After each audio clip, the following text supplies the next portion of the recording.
যারা July August এই ফ্যাসিবাদের কালে হত্যা চালিয়েছে তাদেরকে বিচারের আওতায় আনা, এমন ন্যায় বিচার প্রতিষ্ঠা করা যাতে করে সেটা দেশের ভিতরে আন্তর্জাতিকভাবে গ্রহণযোগ্য হয়। জনগণ যদি ঐক্যবদ্ধ না থাকে, কেবলমাত্র সেনাবাহিনী অস্ত্র দিয়ে কিংবা অন্য কিছু দিয়ে সার্বভৌমত্ব রক্ষা করা যায় না।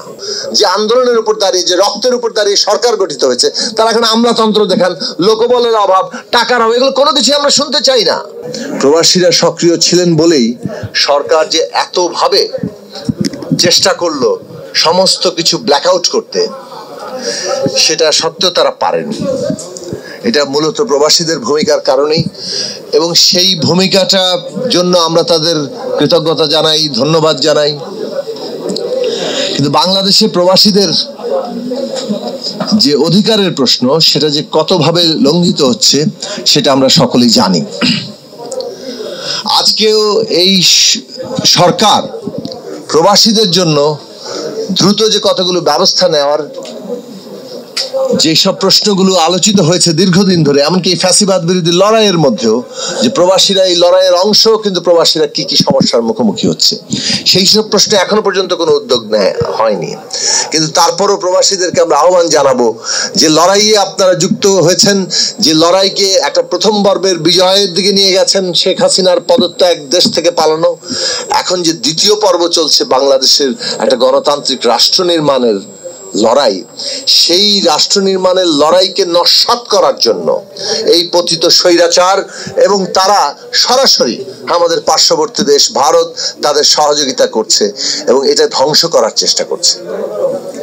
শেখ হাসিনা যে ফ্যাসিস্ট ছিলেন কেবল, সেটা মানে সেটা তো আমরা দেখেছি কিভাবে ক্ষমতা আঁকড়ে থাকার জন্য শেষ দিন পর্যন্ত তিনি মানুষকে গুলি করার জন্য নির্দেশ দেওয়ার চেষ্টা করেছেন রাষ্ট্রশক্তিগুলোকে। শেখ হাসিনা যে দেশের বিরুদ্ধে ষড়যন্ত্র করছেন, এটা এখন তো খুব খোলাখুলি ভাবে পরিষ্কার। ডোনাল্ড ট্রাম্পের ছবি নিয়ে তিনি তার কর্মীদেরকে বলেন মিছিল করতে, যাতে ওর উপর হামলা হলে সেই ছবি তুলে রাখা হবে, আর ওনার লিঙ্ক আছে, সেই লিঙ্কে উনি পাঠিয়ে দিবেন। মানে বাংলাদেশকে একটা ব্যর্থ রাষ্ট্র এবং এইখানে নানা ধরনের ষড়যন্ত্র হচ্ছে, এইভাবে উপস্থাপনের চেষ্টা করুন। খোদ শেখ হাসিনা এই কাজ করছেন, এবং আমরা দেখছি ভারতের মিডিয়া কিভাবে তার অংশীদার। আগে থেকেই ঠিক করা ছিল ছবিটা ছাপা হবে, ওইভাবে লেখা ছিল ডোনাল্ড ট্রাম্পের সমর্থকদের উপরে হয়রানি এবং গ্রেফতার চলছে। ইন্ডিয়া টুডে সেরকম একটা নিউজ করেছে। শেখ হাসিনার অডিও টেপ যে ফাঁস হয়ে গেছে, এটা সম্ভবত তারা শুনতে পাননি অথবা দেখতে পাননি, যার ফলে আগেকার পরিকল্পনা অনুযায়ী ছেপে দিয়েছেন। কিভাবে প্রোপাগান্ডা করছে, তাদের সমস্ত সফট পাওয়ার দিয়ে তারা এখন পশ্চিমা বিশ্বকে বোঝানোর চেষ্টা করছে বাংলাদেশে একটা জঙ্গিবাদ কায়েম হয়ে গেছে, এখানে কোনো সংখ্যালঘুদের কোনো অধিকার নাই, এখানে সব কাটাকাটি চলছে। বাংলাদেশে তো কোনো জুলাই আগস্টে হত্যাকাণ্ড হয় নাই, এর তো কোনো সরকার, পুলিশ, আওয়ামী লীগ কেউ কিছু করে নাই, তো উল্টো এখানে পুলিশ হত্যা হয়েছে। এই প্রোপাগান্ডা কেবল বিদেশে না, বাংলাদেশেও এখন অনেক লোককে সাবস্ক্রাইব করতে দেখছি যে আসলে গুলিটা পুলিশ করে নাই, আওয়ামী লীগের লোক করে নাই, এ যেন কোনো এক ষড়যন্ত্রের মধ্য দিয়ে এই গুলিগুলো হয়ে গেছে এবং বাংলাদেশের ষড়যন্ত্রকারীরা ক্ষমতা দখল করে ফেলেছে। সুতরাং এই হচ্ছে বাংলাদেশে আওয়ামী লীগ এবং তার পতিতদের চেহারা, যারা জনগণের এই বিশাল উত্থানকে ধারণ করতে পারে না। এই দেশটাকে বিভাজিত করতে করতে করতে সমস্ত কিছু জামাতে ইসলামীর ঘাড়ে ক্রেডিট দিতে দিতে দেশটাকে তারা প্রায় জামাত বানিয়ে ছাড়বে। এইটা বাংলাদেশে হতে দেওয়া যাবে না। এবং আজকে প্রবাসীদের এই জায়গায় গুরুত্বপূর্ণ ভূমিকা আছে। যে সফট পাওয়ারের যুদ্ধ শুরু করেছে এই শেখ হাসিনা এবং তার মদতদানকারীরা রাষ্ট্রসমূহ, বাংলাদেশের জনগণকে এই ভেতর থেকে এবং সারা দুনিয়াতে প্রবাসী সকল বাংলাদেশিদের বিশেষভাবে তাদের এই সফট পাওয়ারের বিরুদ্ধে যুদ্ধ করতে হবে।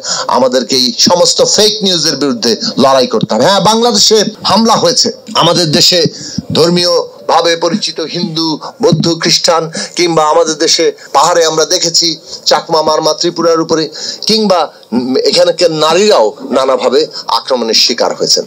সেই আক্রমণের শিকারের প্রত্যেকটি ঘটনার তদন্ত হওয়া দরকার এবং তার বিচার আমরা দাবি করি। কিন্তু এই আক্রমণের ঘটনা যেভাবে উপস্থাপন করে বাংলাদেশকে একটা পোর্ট্রে করা হচ্ছে, সেটার ভিতরে রাজনীতি আছে এবং যে কারণে মনে হয় যে আক্রমণগুলোর পেছনেও কারা আসলে জড়িত, সেই কারণে সেটা ভালো করে তদন্ত করে বের করা দরকার। আমাদের এই জায়গাতে এই লড়াইটা চালাতে হবে, কারণ আমরা আমাদের অভ্যুত্থানকে রক্ষা করতে চাই, অভ্যুত্থানকে একটা গণতান্ত্রিক রাষ্ট্র নির্মাণের সাফল্যে নিয়ে যেতে চাই।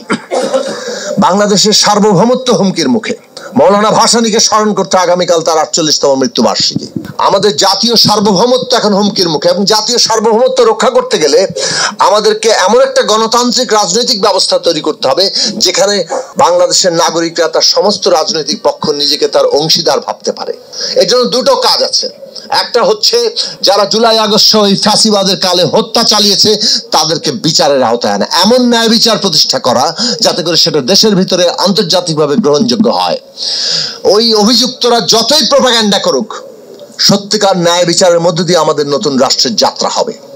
এবং সেই ন্যায় বিচার প্রতিষ্ঠা করা গেলে আমরা বাংলাদেশে এমন একটা অন্তর্ভুক্তিমূলক রাষ্ট্র ব্যবস্থা করতে পারবো যাতে করে এই ফ্যাসিস্টরা প্রতি মুহূর্তে প্রতিদিন এই দেশের জনগণকে বিভাজিত করে যেভাবে আমাদের সার্বভৌমত্বকে হুমকির মুখে রেখেছিল সেটাকে আমরা বন্ধ করতে পারি। মনে রাখবেন, একটা দেশের জনগোষ্ঠীর ভেতরে যদি প্রবল বিভাজন থাকে সেটাই সার্বভৌমত্বের সবচেয়ে বড় হুমকি।